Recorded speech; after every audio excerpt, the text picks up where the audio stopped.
আপনারা দেখতেই পাচ্ছেন যে আলুগুলো আমার ভাজা ভাজা হচ্ছে এবং আস্তে আস্তে এই যে আলুর সাথে একটু আলু ধোয়ার সময় কিছুটা জল চলে গিয়েছিল, সেই জলটা বের হয়ে গেছে এবং জলটা শুকায় যাবে।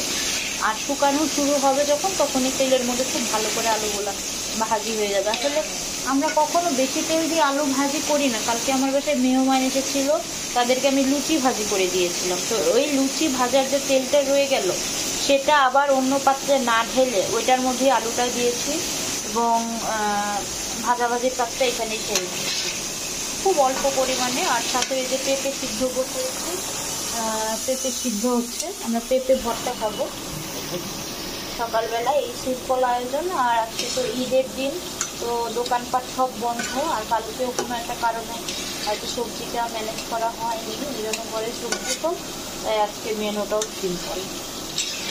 সমস্যা নেই, ঈদের যে মাংস খাওয়ার আয়োজন, তার জন্য একটু আজকে সব জায়গায় আমরা সব কিন্তু ঈদের দিন অবশ্যই বাসায় মাংস করি, আমরা মুরগি রান্না করি, বিরিয়ানি রান্না করি। তো আজকেই প্রথমবার হয়তো যে এবার হবে না, কারণ আমার শিবের বার পড়েছে। তো আমরা কালকে পরশু অবশ্যই সেটা পালন করি, সেটা নিয়ে কোনো নয় ছয় হবে না। এখন আলুটা ভাজি হচ্ছে, 1300-তে দিয়ে রেখেছি, হয়ে যাবে।